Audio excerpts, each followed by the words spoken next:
Journal d'exploration de la forteresse noire. Deuxième log. Précipice. Il était tard quand Arcadius, son Zeppelin, se posa devant ce qui lui servait de bureau. Ce cloaque était puant, sale, bruyant. Une véritable tique essayant de sucer le sang de la forteresse noire. Précipice n'avait rien à envier à certaines sidérurgies qu'Arcadius avait pu maintes fois côtoyer. Mais ici, on pouvait croiser toutes les races de la galaxie, plus ou moins civilisées.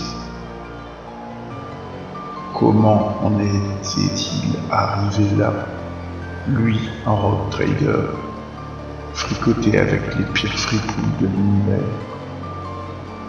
L'aventure, certes, l'appât des archéotechnologies pour sûr, la gloire de l'empereur, bien évidemment. Mais il voulait surtout réussir et devenir riche et respecté, ne plus marcher dans l'ombre de sa famille et devenir davantage qu'un simple rogue trader. Quoi de mieux que de contrôler une antique technologie pour imposer le respect?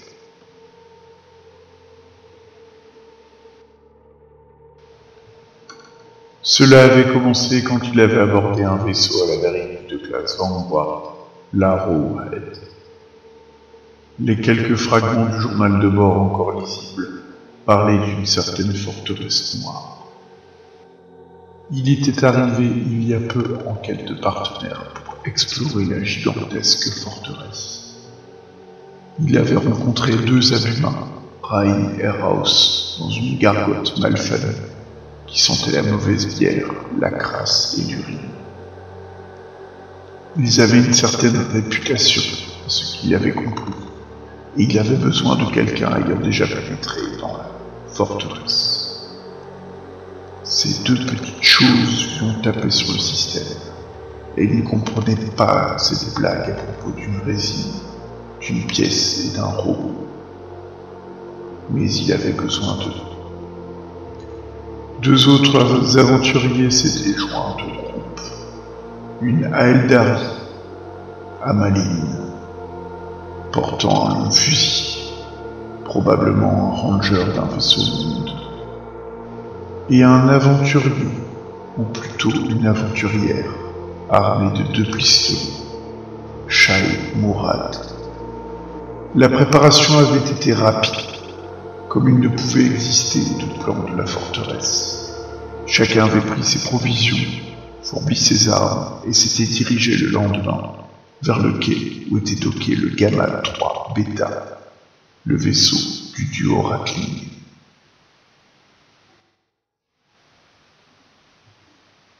Ils abordèrent la forteresse à bord de cette poubelle volante qui servait de vaisseau à Rain House.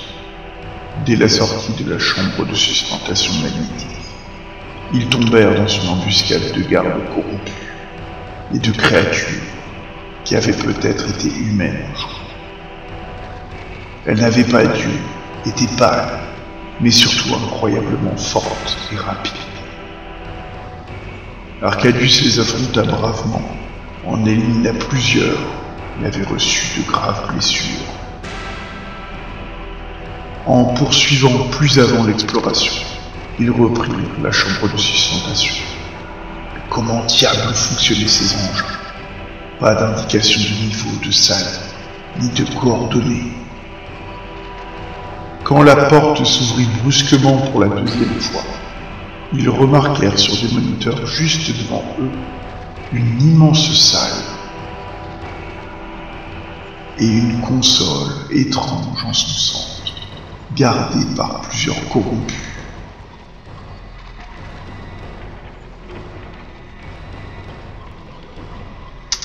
Ils se scindèrent en deux groupes, Shai et Arcadius se chargeant des gardes dans la pièce centrale, pendant qu'Amaline et les deux Ratling restaient en retrait pour les couvrir de leur tir.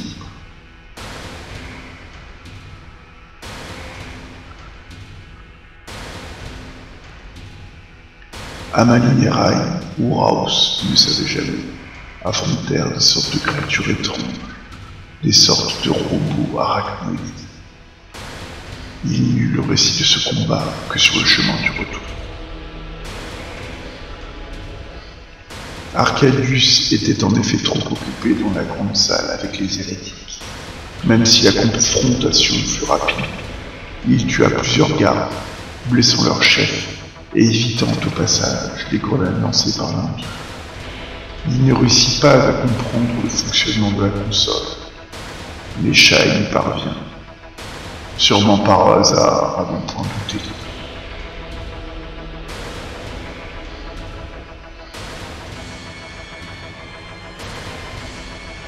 Chacun pensa à ses plaies et se dirigea vers l'ascenseur pour retourner rapidement au précipice.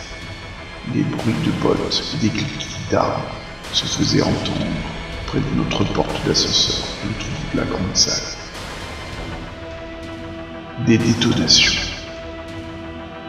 leur parvenaient aux oreilles à travers les parois de la forteresse. Certainement un second groupe d'aventuriers pris au piège. Cette première expédition n'avait pas été un franc succès. L'équipe n'avait pas trouvé les richesses escomptées et il en faudrait encore sûrement plusieurs autres pour découvrir de précieuses archéothèques. Quelle déception! Surtout qu'il devrait sûrement affronter bien pire la prochaine fois. Et il espérait revenir avec autre chose que des contusions et des entailles. Sur le chemin du retour vers Précipice, Arcadius tomba des nues quand il vit Amaline et Shai Morad négocier ouvertement des archéotechnologies avec un revendeur d'armes qui avait pile sur lui. Même s'il avait appris à ne pas faire confiance à grand monde, Arcadius comprit que Précipice, tout comme la forteresse, serait sans pitié. Il décida alors de discrètement suivre les deux abîments.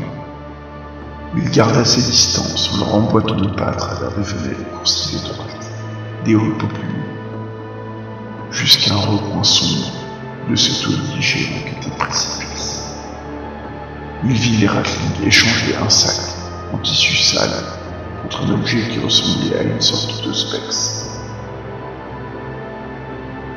Il rentra en déambulant à travers les allées crasseuses, jusqu'à cette chambre luteuse de cette auberge luteuse, en se disant à lui-même « C'est comme cela que ça se passe ici, alors ils verront bien à la prochaine expédition. Ils verront bien. » Et c'est là qu'il se remémora l'autre groupe d'explorateurs. Il murmurait avoir vu dans la pénombre de la forteresse les silhouettes de Space Marines du chaos. Fin de transmission.